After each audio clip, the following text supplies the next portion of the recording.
Pengawas Pembina SD Napung Langir, Bapak Ketua Komite bersama pengurus, Bapak Kepala Sekolah SD Napung Langir, kita semua berkumpul kembali di tempat ini guna melaksanakan kegiatan BIMTEK penyusunan kurikulum satuan pendidikan SDN Napung Langir tahun pelajaran 2024-2025. Menyanyikan lagu Indonesia Raya. Indonesia tanah airku, tanah tumpah darahku. Doa. Dalam nama Bapa dan Putra dan Roh Kudus. Amin. Allah Bapa dalam surga, puji dan syukur kami haturkan kepadamu. Sambutan Bapak Kepala Sekolah SDN Napung Langir sekaligus membuka kegiatan BIMTEK penyusunan KSP dengan resmi.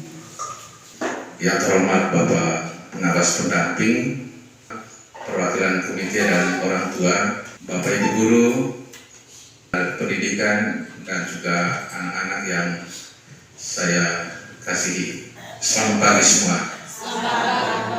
Ya, sesuai dengan program sekolah kita bahwa tanggal 9-10 ini hari dan besok kita ada kegiatan BIMTEK penyusunan, sekaligus penyusunan, dan juga kalau mau dikatakan finalisasi juga.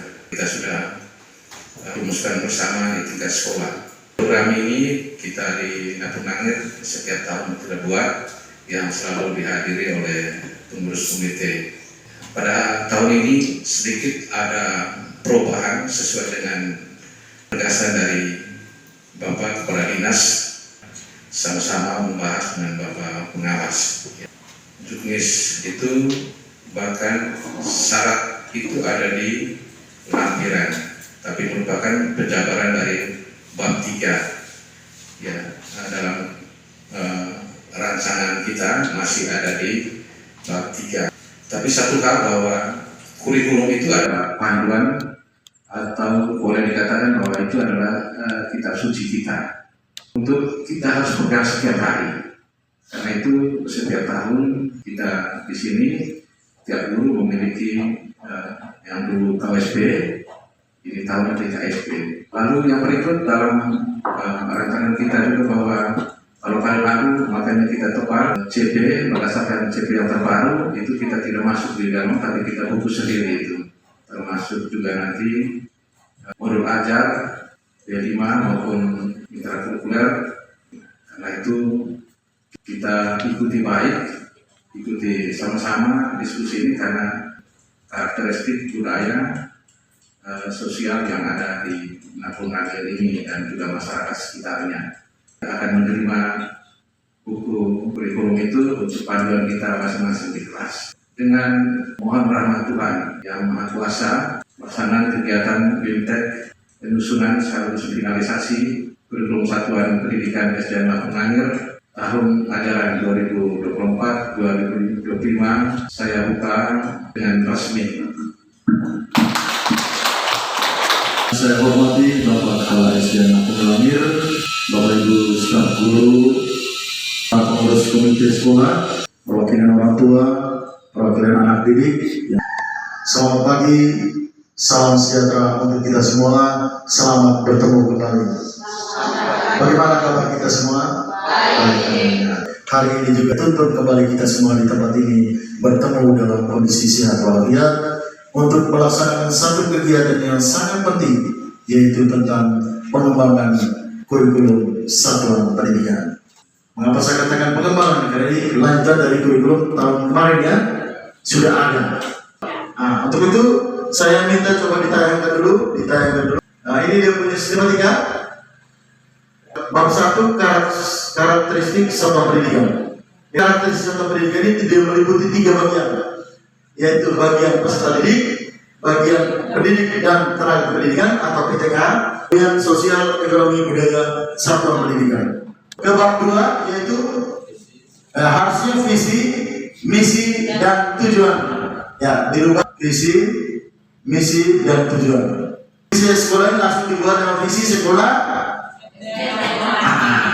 visi sekolah Nampung gitu. Kemudian bab 3, pengorganisasian pembelajaran. Bahkan di sana ada poin C-nya ekstrakurikuler. Maka kita mulai dari istilah pertama, struktur kurikulum itu adalah bagian daripada intrakurikuler. Kemudian proyek penguatan profil pelajar Pancasila itu bagian daripada co-kurikuler. Sehingga sebutannya A. Intrakurikuler, B. Co-kurikuler, C. Ekstrakurikuler. Nanti di dalam intrakurikuler itu ada termasuk struktur kurikuler. Kemudian di dalam co-kurikuler itu adalah di dalamnya pasti akan terbuat P5 tadi. Lalu ekstrakurikuler di dalamnya terisi tentang pengembangan bakat dan minat. Kita pindah ke bab 4, perencanaan pembelajaran. Meliputi 2 hal, yaitu ruang lingkup satuan pendidikan dan ruang lingkup kelas. 5. Evaluasi pendampingan dan pengembangan profesional. Yang satu bab, yaitu bab 6, penutup. Lalu dia punya lampiran yang pertama SKT pengembang kurikulum, kemudian contoh merumuskan alur tujuan pembelajaran itu juga sudah ada. Modul ajar ambil salah satu sampel, kemudian modul kelima itu sama. Berikan cara daftar hadir dan notulen. Kemudian berikut SK penetapan kurikulum satuan pendidikan tahun pelajaran 2024-2025. Terakhir foto kegiatan pengembangan kurikulum satuan pendidikan. Dihapus dokumen satunya, ditulis kurikulum satuan pendidikan Sekolah Dasar Negeri Napun Langir. Kurikulum satuan pendidikan Sekolah Dasar Negeri Napun Langir. Terus di bawah daripada logo itu ditulis alamat sekolah, kemudian desa, kecamatan, kabupaten, provinsi, baru terakhirnya tahun pelajaran. Lembar kedua rekomendasi kurikulum satuan pendidikan sekolah dasar. Di bagian atas rekomendasi ini diawali dengan surat setelah memeriksa dokumen yang ditetapkan di sekolah oleh satuan pendidikan SDN dengan menggunakan istilah validasi garing kurikulum merdeka. Merdekanya diganti dengan kurikulum satuan pendidikan ditetapkan atau disahkan oleh satuan pendidikan. Ini sesuai dengan Permendikbud nomor 12 tahun 2024. Setiap satuan pendidikan punya kewenangan untuk menetapkan kurikulum satuan pendidikan dengan menggunakan instrumen validasi atau telaah kurikulum. Pengawas pendamping dan kepala bidang pembinaan sekolah dasar memberikan pertimbangan atau rekomendasi kurikulum satuan pendidikan sekolah dasar Napun Langir tersebut. Apakah dapat direkomendasikan tanpa syarat atau dapat direkomendasikan dengan syarat untuk perbaikan atau penilaian dan belum dapat direkomendasikan. Itu perlu digambarkan di dalam dokumen ini. Visi yang pertama tentang apa di sana? Bernalar kritis, Bapak Ibu sekalian. Lingkungan itu udah kaitan dengan pohon, tidak. Maksudnya lingkungan itu ada manusianya, ada Luas, biar luas. Kita beralih ke bab 3, pengorganisasian pembelajaran. Ya, pada pengorganisasian pembelajaran ini kita mulai dari poin pertama tentang intrakurikuler. Karena struktur kurikulum itu masuk di dalam intra itu. Kegiatan pembelajaran yang dilaksanakan di sekolah setiap hari dari hari Senin sampai dengan hari Sabtu. Di dalam kaitan dengan mata pelajaran, termasuk dia punya rincian beban belajar dalam 1 minggu itu berapa kali untuk setiap mata pelajaran. Kemudian co-kurikuler itu kegiatan belajar yang menunjang intrakurikuler. Proyek penguatan profil pelajar Pancasila itu ada di dalam co-kurikuler.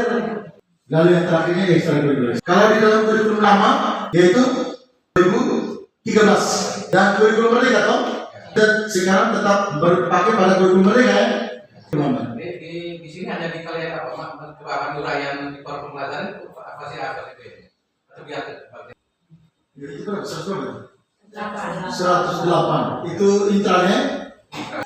Dia 8 dan 35. Sehingga totalnya sebenarnya bukan lagi satu mata pelajaran ya. Ya satu berapa itu? 100 berapa? 140 ya? Oke. 105 tambah 35.